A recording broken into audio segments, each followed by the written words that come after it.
Boa tarde. Hoje é segunda-feira, 23 de maio, e o Senado Notícias está no ar. Os impactos da pandemia na educação foram examinados mais uma vez na subcomissão temporária que acompanha o problema.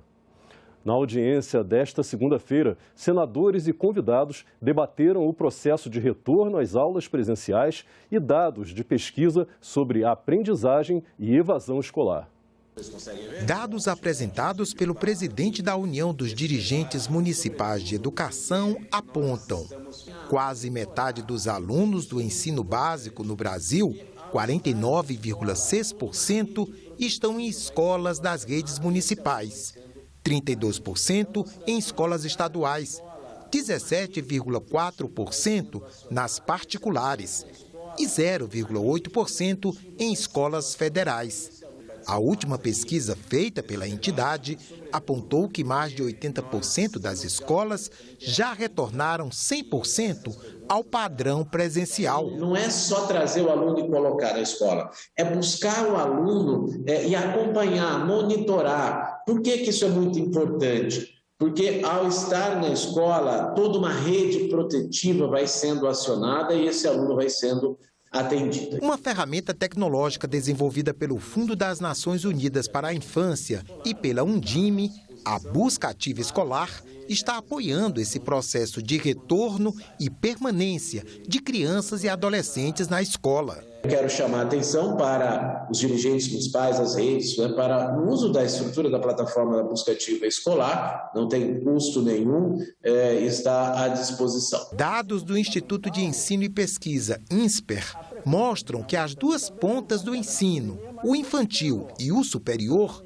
foram os mais afetados pela evasão escolar durante a pandemia. No ensino fundamental, a frequência vinha aumentando também, houve a queda na pandemia, mas recuperou. Então, no ensino fundamental 2, por exemplo, não há problema de evasão, se comparado com uma tendência anterior. Nem no ensino médio, houve uma volta. No ensino superior, houve uma queda e não recuperou ainda, em 2022. Pesquisas apontam dificuldades quanto ao aprendizado e também as diferenças causadas pela desigualdade de renda e de oportunidades. Os alunos mais pobres vão ter perdido grande parte da sua oportunidade de aprender durante esses 2 anos, por morar em casas lotadas, sem celular, sem internet, com pais que não têm escolaridade suficiente para conseguir ajudá-los. Os resultados mostram que as crianças que estavam na pré-escola em 2020 aprenderam somente 64% do que havia sido aprendido em matemática pelas crianças de 2019. E as crianças mais pobres aprenderam somente metade do que havia sido aprendido em 2019. Ou seja, obviamente a pandemia afetou bastante o aprendizado. A Comissão de Direitos Humanos discutiu, também hoje, em audiência pública, a prática do assédio, não sexual nem moral, mas o que é dirigido contra as instituições. O que é o assédio institucional? Ele ataca as instituições, tá certo? Ele não procura especificamente atacar o fulano A, B ou C, o Pedro, José ou a Maria. Ele ataca o conjunto daqueles que fazem com que essas instituições funcionem, com o fim, primeiro, de deslegitimar essas instituições. Na audiência para discutir o assunto, representantes de servidores públicos de vários órgãos apontaram o aumento dessa prática no setor e como ele se revela. Como é que nós somos assediados? Nós somos assediados porque a gente trabalha em prol do desenvolvimento científico e tecnológico, na CAPES, no CNPq, com bolsas, com financiamento à pesquisa, sem discriminar áreas, sem discriminar pesquisadores, tentando compensar as desigualdades regionais. E o que vem e faz o governo? Ele ataca a ciência. Ele diz que a ciência não dá resposta para a sociedade. É um governo que nega a ciência. O que nós vimos na pandemia? Não era só a questão da vacina, era a questão da ciência.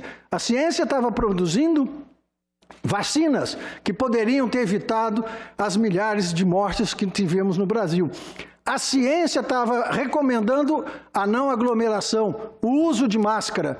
E o que o governo fez? Atacou a ciência. Negou a ciência, promovendo a morte. E ao fazer isso, ele cortou o orçamento na área de ciência e tecnologia.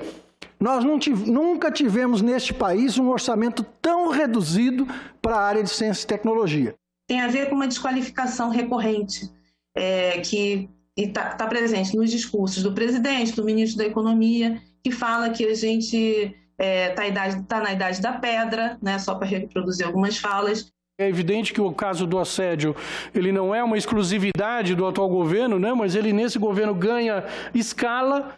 Para a antropóloga e professora da UNB, Carla Costa Teixeira, um dos mais nocivos casos de assédio institucional foi o fim dos fóruns de participação social, uma garantia da Constituição de 88.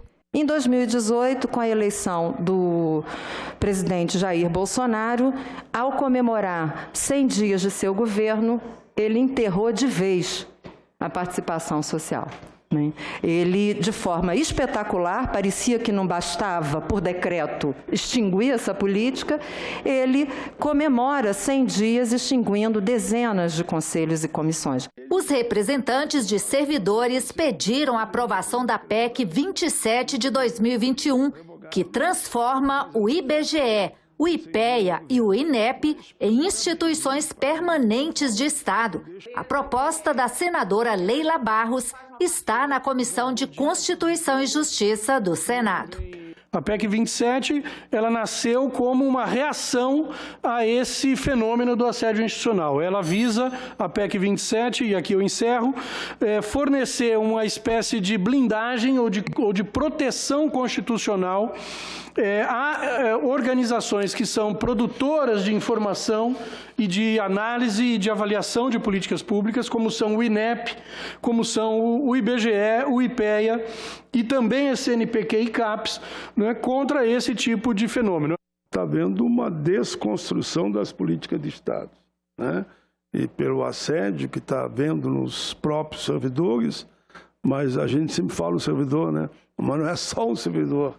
É o coletivo todo, é o povo brasileiro que acaba sendo o grande prejudicado. E termina fortalecendo a PEC 27. Quero mostrar aqui mais uma vez a importância dessa PEC. Leila do Vôlei, a autora, senador aqui de Brasília, né? E o Cajuru é o relator. Tenho certeza que o presidente da CCJ, o Davi Alcolumbre, vai ficar sabendo desse apelo de vocês, feito aqui nessa audiência pública, para que a PEC vá a voto naquela comissão. A BR-163 tem 3.579 quilômetros de extensão. Vai do sul ao norte do país. Mas no Pará, a obra vem dando dor de cabeça a gestores públicos e comunidades do interior do estado. A Comissão de Infraestrutura fez audiência pública para tratar do assunto na sexta-feira. Uma rodovia monumental que passa por 6 estados, ligando Tenente Portela, no noroeste gaúcho, a Santarém, no Pará. Mas o trecho paraense está enfrentando problemas. Junte impacto ambiental, entorno de terras indígenas, mudança de executor e outras questões. O impasse foi parar na justiça. Apesar disso, o DENIT ainda continua executando o PBAI de forma parcial, porque a gente não consegue fechar a execução total em função dessa ausência de discussão com as terras indígenas. Para a FUNAI, o que importa é você ter a devida mitigação e compensação dos impactos. Não importa se o empreendedor é o DENIT ou se o empreendedor é a concessionária, né? O ponto é, a gente tem feito todo o possível para que o processo volte ao curso normal. É um processo de somatização de preocupações nossas e a gente gostaria de entender um pouco mais e ter um pouco mais de garantia. E até que essas garantias viessem para a população indígena, no nosso entendimento, a gente vê que todo esse processo deveria voltar ao DENIT. Enquanto isso, alguma coisa vai sendo feita pelo novo executor, que, aliás, pede apoio. Que a gente continue fazendo esse trabalho que já iniciamos e que estamos com muito afinco para que esse projeto aqui, com o apoio da NTT, da FUNAI, inclusive, do IBAMA, para que a gente dê certo e que nós ajudemos a melhorar ainda mais a condição desses caminhoneiros que hoje trafegam nesse trecho tão complicado e importante para escoar grande parte da produção de soja e milho do país. Este participante espera que a viabilização da obra ajude a resolver problemas de outras comunidades do estado, atingidas por medidas anteriores do governo, ainda hoje incompletas. Que a justiça entenda que a população do Tapajós do Pará é a favor que a Ferrogrão continue, que o processo continue e que sim, que a justiça comece a olhar para as populações tradicionais que foram atingidas por unidade de conservação e estão esperando há 16 anos indenização e realocação e nada aconteceu. E a Ferrogrão pode ser uma possibilidade dessas populações tradicionais receberem suas indenizações, suas realocações. Para o senador Zequinha Marinho, é preciso resolver isso logo, sem suspensão ou interrupções. Se nós formos parar tudo isso, porque simplesmente vai trocar de operador, aí eu acho que a gente acaba com o Brasil.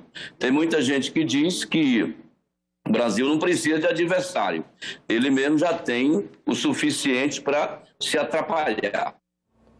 Para amanhã, a sessão plenária do Senado está marcada para as 4 horas da tarde e, por enquanto, tem apenas um item. Mas 4 medidas provisórias podem entrar na pauta se forem lidos os relatórios. Vamos conferir aqui no telão. O item que consta oficialmente da pauta de amanhã do plenário é o projeto que torna obrigatória a divulgação do Estatuto da Juventude e cria a Semana Nacional do Estatuto da Juventude.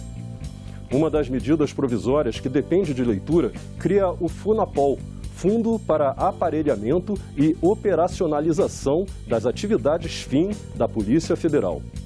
Outra medida provisória que pode entrar na pauta de amanhã trata da renegociação das dívidas do FIES, o Fundo de Financiamento ao Estudante do Ensino Superior.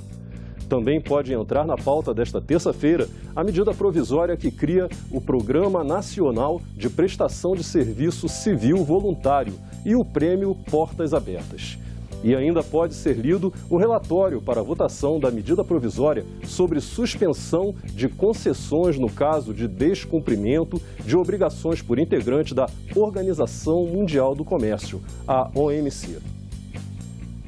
Nesta semana teremos também uma sessão conjunta do Congresso Nacional.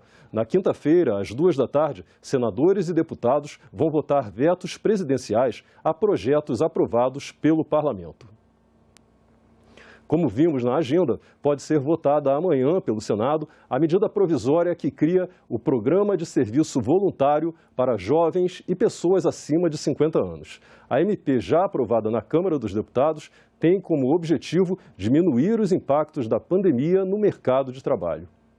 O desemprego no Brasil, com uma taxa acima dos 11%, afeta principalmente os jovens em início de carreira. A falta de qualificação dificulta a entrada no mercado de trabalho. Para amenizar esse quadro, agravado pela pandemia da Covid-19, o governo lançou o Programa Nacional de Serviço Civil Voluntário. Os voluntários que aderirem ao programa irão executar atividades de interesse público por até 22 horas por semana e realizar cursos técnicos de formação e qualificação profissional oferecidos pelo Sistema S. Eles irão receber uma bolsa-auxílio com base nas horas de estudo e serviço, com referência no salário mínimo, além de vale-transporte e seguro contra acidentes. A seleção dos voluntários ficará a cargo dos municípios e do Distrito Federal. Os escolhidos não podem substituir servidores efetivos. Após cumprir as etapas do programa, os voluntários devem ser encaminhados pelas prefeituras para inclusão no mercado de trabalho. Poderão participar do programa os jovens com idade entre 18 e 29 anos, as pessoas com mais de 50 anos sem emprego formal há mais de 2 anos e pessoas com deficiência. Terá prioridade quem já é beneficiário dos programas Auxílio Brasil e Alimenta Brasil ou pertence à família de baixa renda, inscrita no Cadastro Único do Governo Federal. Não poderá participar do programa quem recebe aposentadoria, pensão ou auxílio do Regime Geral de Previdência Social ou de regimes próprios. A medida provisória que cria o Programa de Serviço Civil Voluntário já foi aprovada na Câmara dos Deputados e agora chega ao Senado para ser apreciada.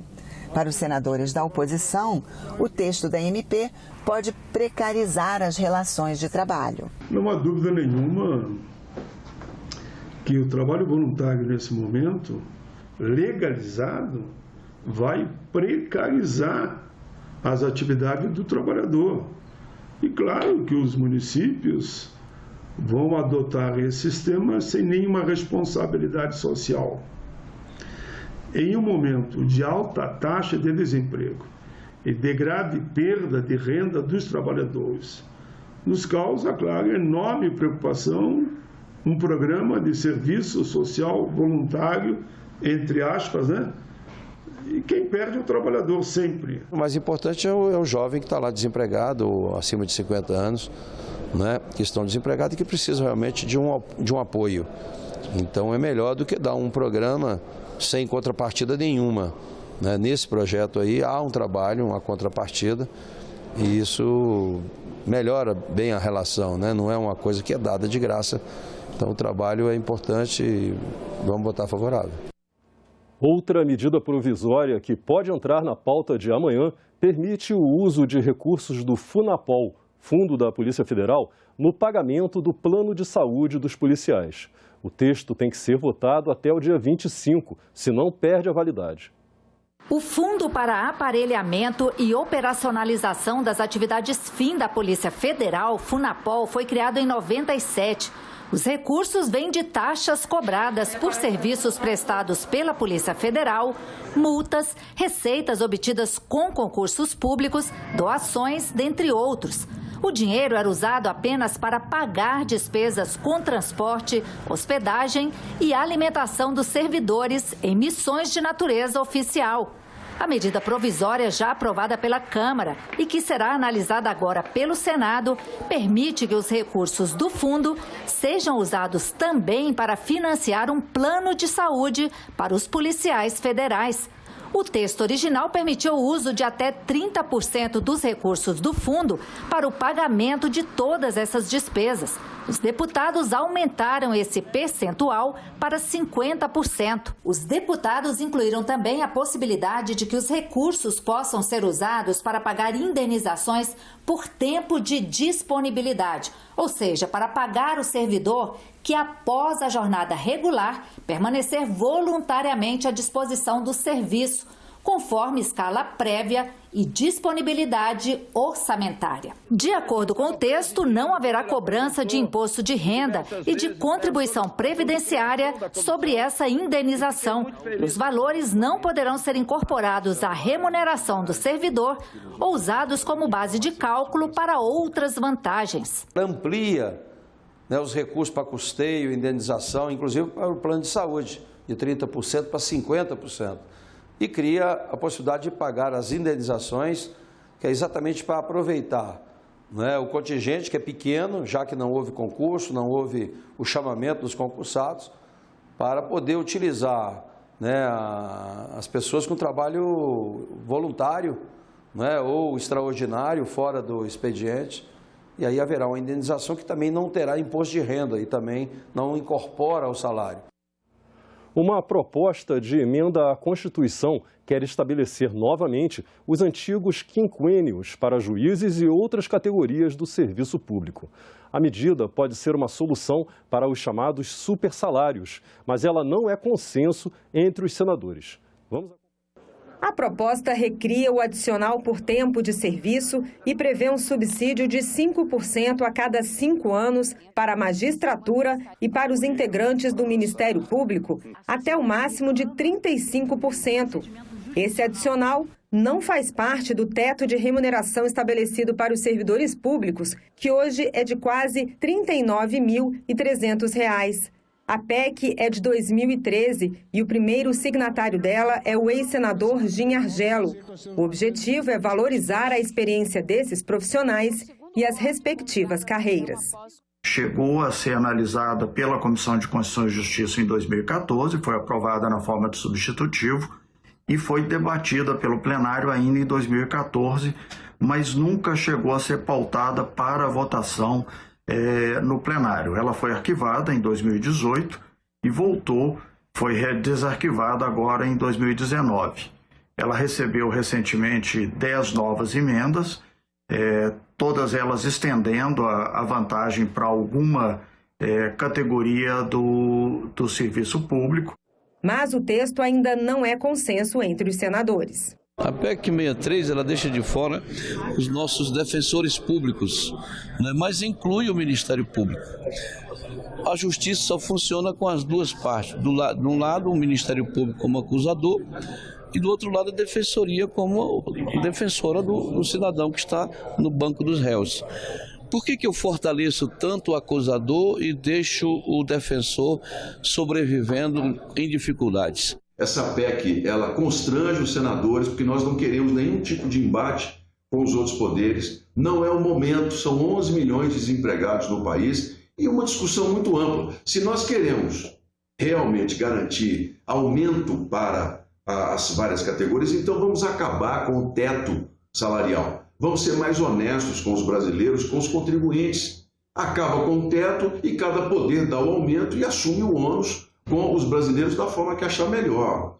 O presidente do Senado, o senador Rodrigo Pacheco, defende o pagamento do chamado quinquênio, mas coloca como condição o fim dos supersalários. Nós temos também a pendência da apreciação de um projeto de lei que já foi aprovado no Senado, já foi aprovado na Câmara, voltou para o Senado e hoje está na CCJ, que regula o extrateto, as verbas indenizatórias e que busca encerrar de uma vez por todas a possibilidade dos chamados supersalários no Brasil. Então, essa é a lógica principal de se regular essas verbas indenizatórias com clareza, com limitações, respeitando-se o teto constitucional remuneratório e, ao passo disso, em contrapartida, a estruturação da carreira através dos adicionais de tempo de serviço. Corrige uma injustiça, que é o fato de que alguém em início de carreira tem a mesma remuneração de um profissional no final da carreira. Isso acaba sendo um desestímulo. Já está no Senado a medida provisória que libera recursos para a reconstrução das estradas destruídas pelas chuvas. A MP foi editada no fim de janeiro deste ano e já foi aprovada pela Câmara dos Deputados. Os recursos foram destinados ao Ministério de Infraestrutura e o objetivo é que o DENIT, Departamento Nacional de Infraestrutura de Transportes, possa reconstruir as rodovias que foram afetadas pelas fortes chuvas que caíram nesses estados no início do ano. Os estragos comprometeram não só o transporte de pessoas, como também o de mercadorias, além de ter aumentado o risco à segurança. Dos 418 milhões de reais, 191 milhões foram destinados à região sudeste, 133 milhões para a região norte, 58 milhões para o nordeste e 36 milhões para a região centro-oeste. Até o momento, dos 418 milhões de reais, já foram comprometidos 321 milhões, em torno de 77%, sendo que 129 milhões, ou 31%, já foram pagos. Já com a experiência de 2 anos no ar no estado de Alagoas, a Rádio Senado Cidadã 105,5 FM de Maceió ganha em qualidade e diversificação com a programação local. São mais de 2 décadas de boa informação. A Rádio Senado vem marcando presença em todos os estados da federação e isso não é novidade. O que há de novo mesmo é a parceria com o Tribunal de Contas do Estado de Alagoas, que tem como resultado a programação local da Rádio Senado Cidadã 105,5 FM de Maceió. Todos os dias, às 9 da manhã, os ouvintes contam com 1 hora de bate-papo informal, entrevistas, programação cultural e tudo o que é de interesse de Alagoas e do Brasil. O rádio cumpre bem, ou talvez melhor que qualquer outro, democraticamente, porque ele chega a todos os rincões do país.